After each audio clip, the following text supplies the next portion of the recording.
welcome to my podcast, Love and Courageous. I'm the host, Demetris, and today I'll be getting into the discussion about Save America Act.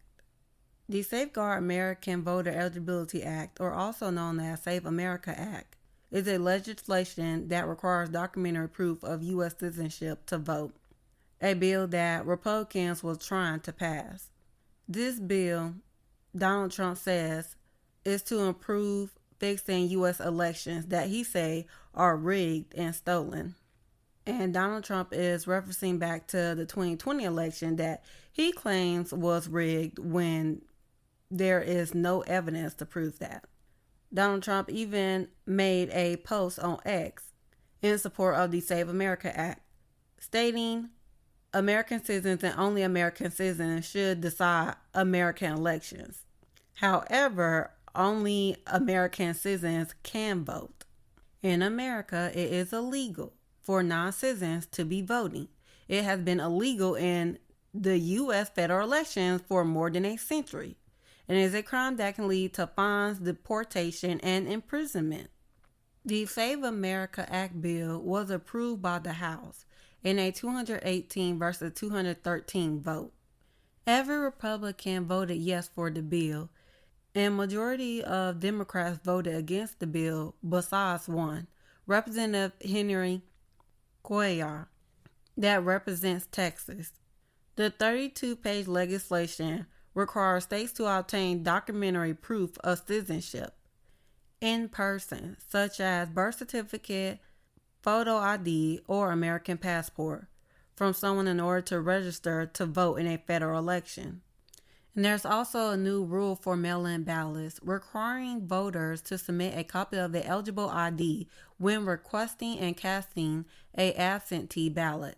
Speaker Mike Johnson told reporters, I quote, "It's just common sense. Americans need a ID to drive, to open a bank account, to buy cold medicine, to file government assistance. So why would voting be any different than that?" Now, Democrats have spoken out and said that this bill is designed to disenfranchise Americans, noting that voting by non-citizens is already illegal and very rare.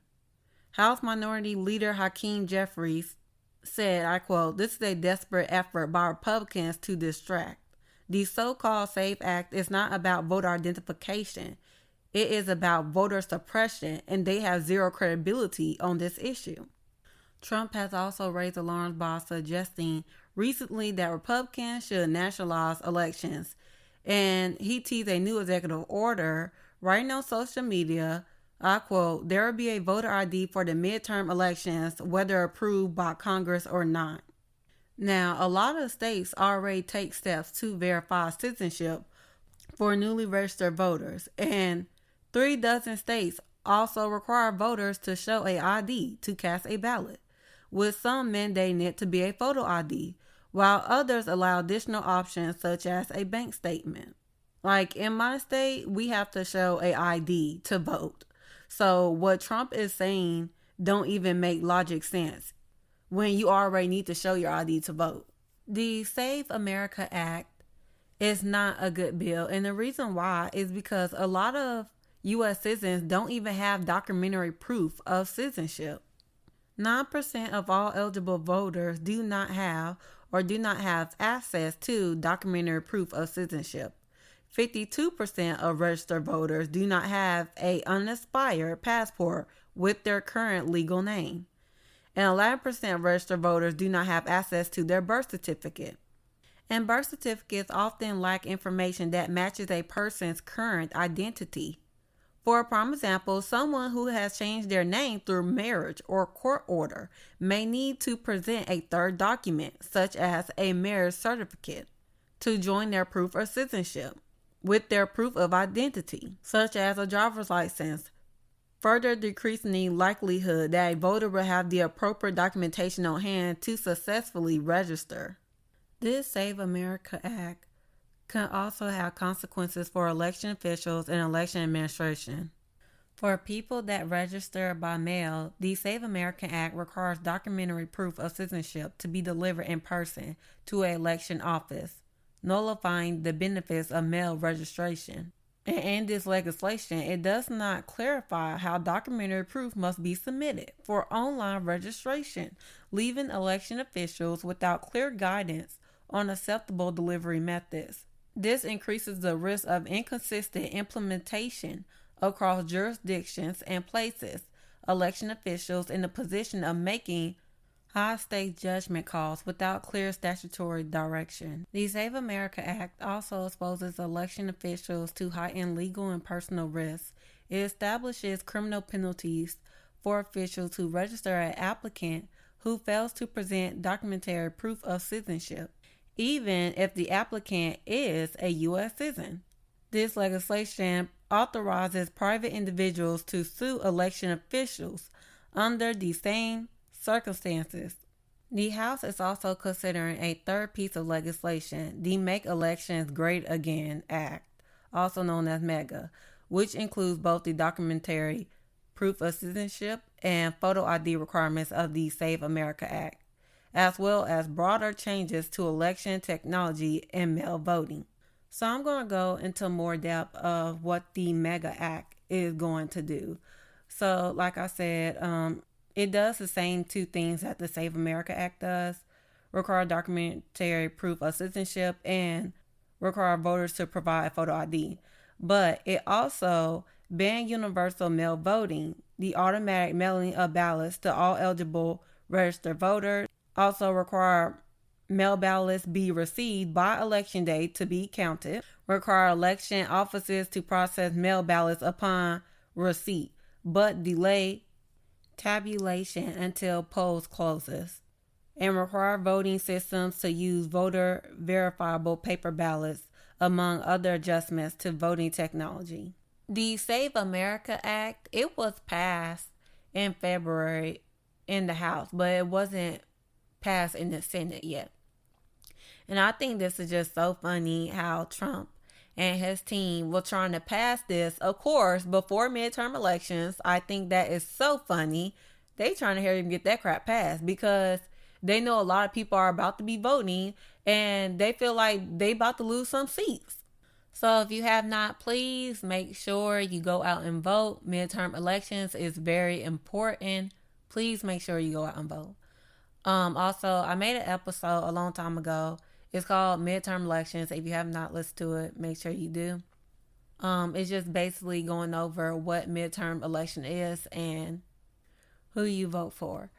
So, like I said, please make sure you go out and vote because this is no joke. If you do not like the situation you are in right now, if you don't like, inflation, the cost of living, and you don't like that minimum wage is not going up. If there are anything that you feel like that needs to happen, rent control, even health insurance, then make sure that you look up the people that are running in your state and make sure you vote the right people in, because the Republicans are showing us, y'all. They are showing us they do not care about us. Like, remember, they were the ones that passed to get rid of Medicaid.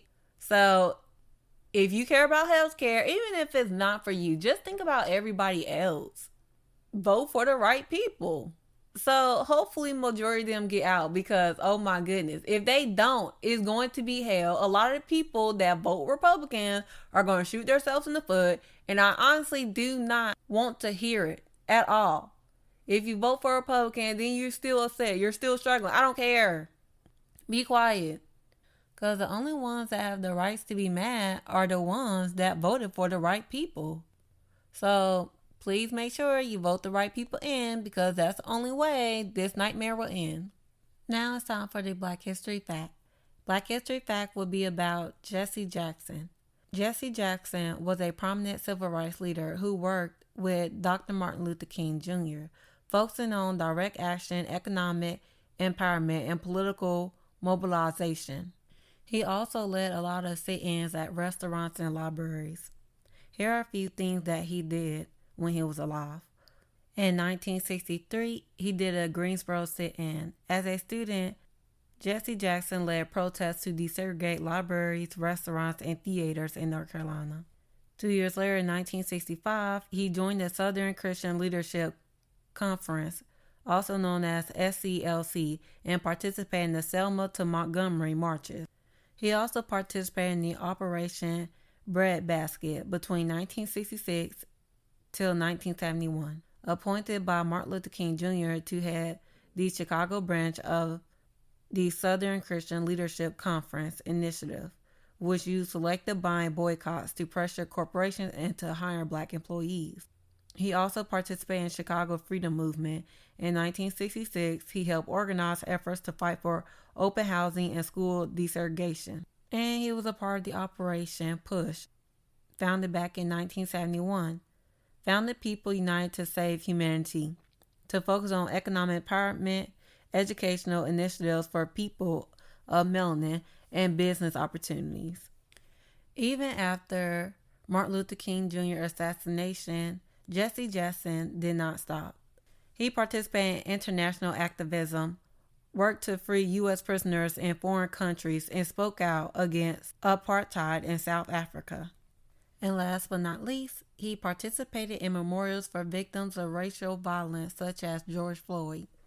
That is all for today. Thank you everyone for listening to my podcast, and I hope you all have a lovely day.